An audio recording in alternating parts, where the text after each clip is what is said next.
Learning English, telling the time, common responses. Hey there, English language learners. Welcome back to our English learning series. In today's video, we're going to dive into the topic of telling the time and focus on common responses you might encounter. Telling the time is an essential skill in any language, so let's get started and become confident time tellers. When you ask someone for the time, it's important to understand the different ways people might respond. Let's take a look at some common responses and how to understand them. 1. It's specific time.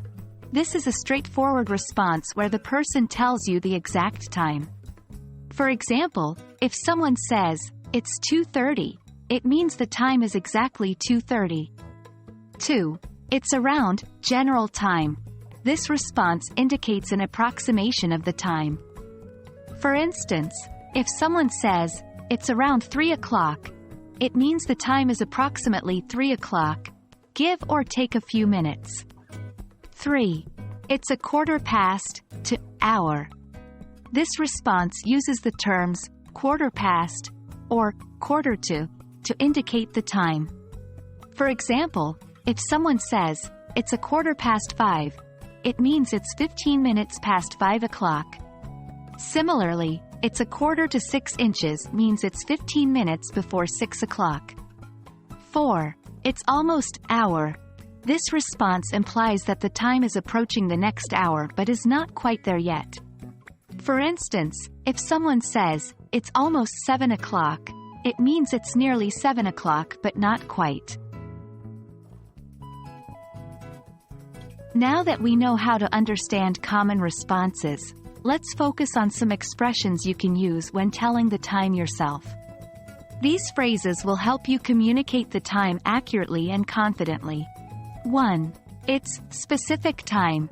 This is the most direct and straightforward way to tell the time.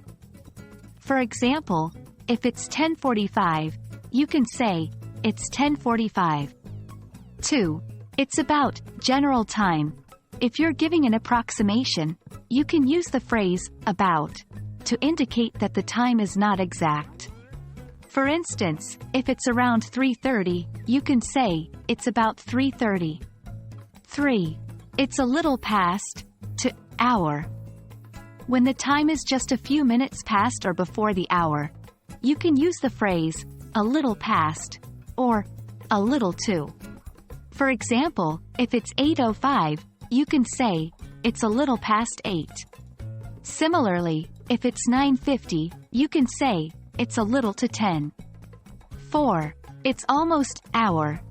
If the time is very close to the next hour, you can use the expression almost to convey that it's almost there. For instance, if it's 4:55, you can say, "It's almost 5 o'clock. Congratulations! You've learned some common responses for asking the time and expressions for telling the time. Remember to practice these phrases in everyday conversations to become more comfortable and fluent in English. Keep up the great work, and soon you'll be a pro at telling time in English. That's all for today's video. I hope you found it helpful and enjoyable. If you